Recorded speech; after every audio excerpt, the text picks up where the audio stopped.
News Kannada ವಾಹಿನಿಗೆ ಸ್ವಾಗತ.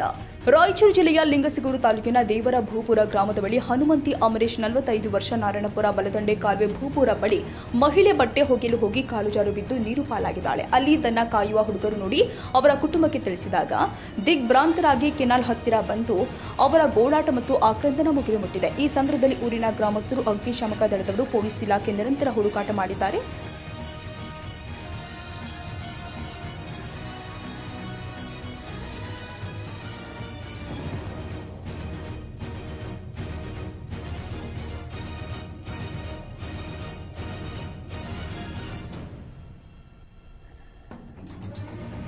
ತಾಜಾ ಸುದ್ದಿಗಾಗಿ MTV ನ್ಯೂಸ್ 24x7ಗೆ ಸಬ್ಸ್ಕ್ರೈಬ್ ಮಾಡಿ ಮತ್ತು ಬೆಲ್ ಐಕಾನ್ ಅನ್ನು ಒತ್ತಿ. ತಪ್ಪದೇ ಲಿಂಕ್ ಶೇರ್ ಮಾಡಿ.